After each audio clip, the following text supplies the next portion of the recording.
Hello everyone, welcome to this channel.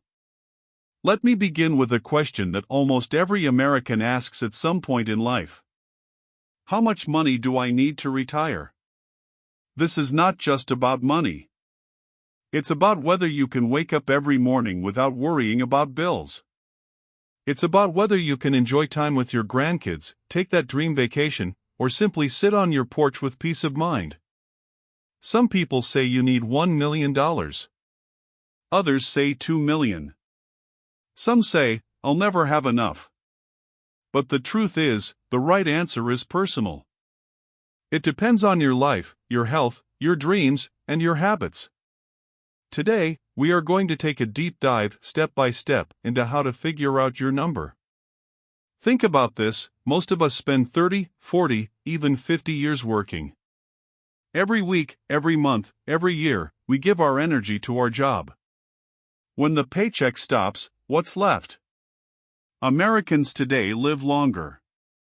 In 1950, life expectancy was around 68. Today, it's close to 80, and many people live past 90. That means retirement is not 5 years of golf, it could be 25 or even 30 years without a paycheck. Imagine if you stopped working at 65 and lived to 95.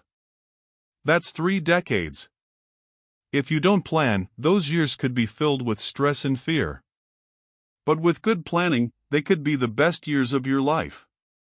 That's why retirement planning is not just financial advice.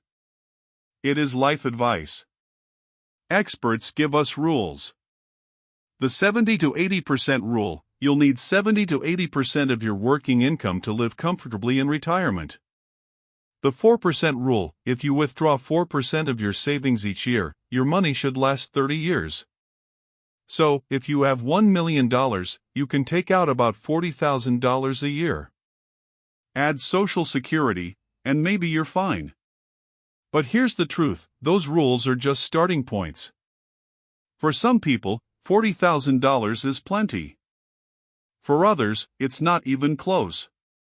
Why? Because lifestyles are different. Ask yourself. Do you want to travel twice a year, or are you happy staying home?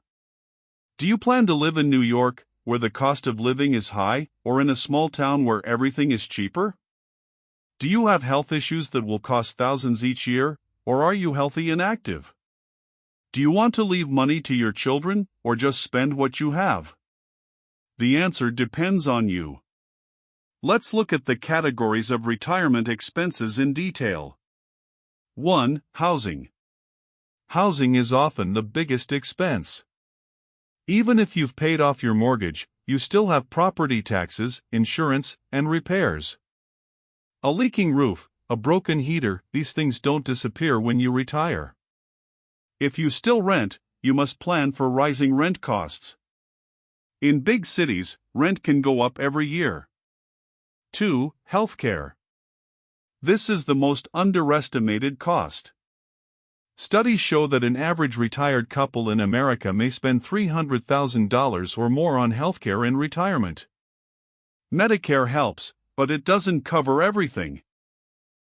You still need money for prescriptions, dental, vision, and possibly long-term care. 3. Daily living. Groceries, gas, electricity, water, internet, phone bills. These are the basics. And remember, inflation means these costs will be higher in 10, 20 years. 4. Lifestyle and fun. Retirement is not about just paying bills. It's about living. You may want to travel, pick up new hobbies, spoil your grandchildren, or simply enjoy eating out sometimes. These costs add up. 5. Emergencies. Cars break down. Houses need repairs. Unexpected medical problems appear. If you don't have an emergency fund, one crisis can ruin your retirement plan. So when you ask, how much do I need? You must add up all of these categories. Now, let's talk about mistakes that can destroy retirement dreams. Not saving early enough. If you start saving at 25, even a small amount grows huge with compound interest. If you wait until 45, you'll need to save 3 or 4 times more. Relying only on Social Security. The average benefit is about $1,800 per month. That's not enough for most people. Social Security should be a foundation, not the whole house. Ignoring healthcare costs. Many people think Medicare is free. It's not. And it doesn't cover everything. Forgetting inflation. Remember when gas was under $2 a gallon? Prices rise. What seems like enough today may not be enough tomorrow. Not having a plan. Hope is not a plan. Saying, "I'll figure it out later," is the biggest mistake of all. So how do you actually build a retirement plan? Step 1. Decide when you want to retire.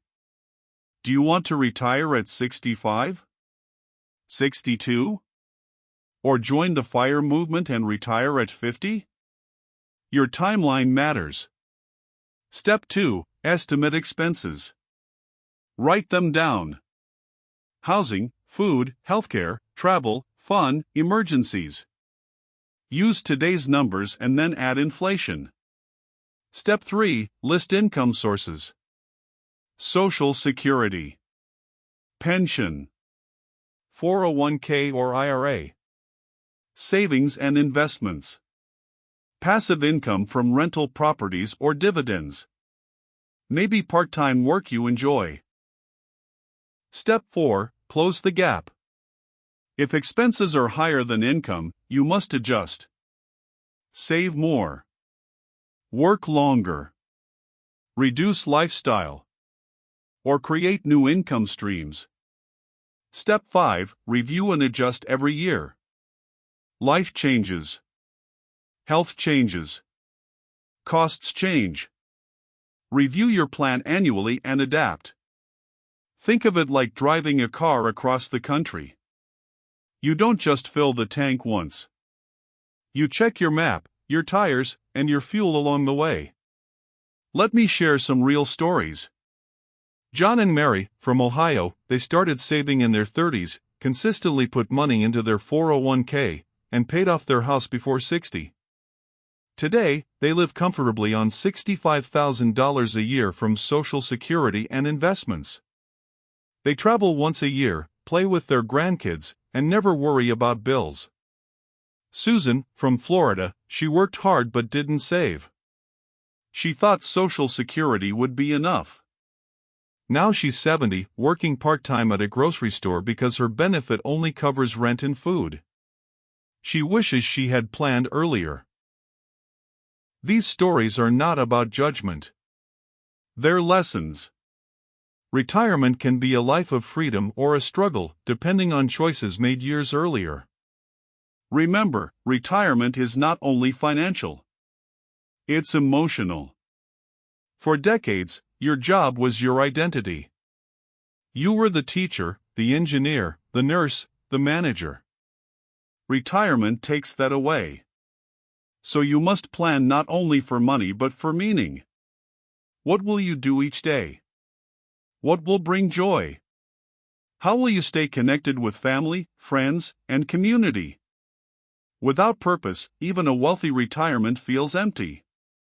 With purpose, even a modest retirement feels rich. So let's return to the question, how much money do you need to retire?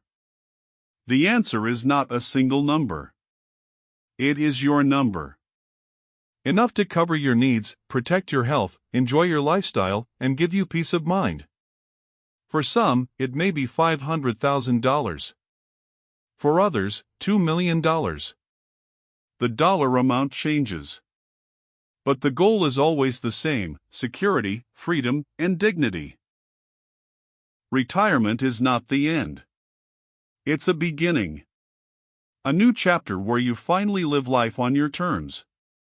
If this video helped you think more deeply about your future, please give it a like, subscribe to the channel, and share it with a friend.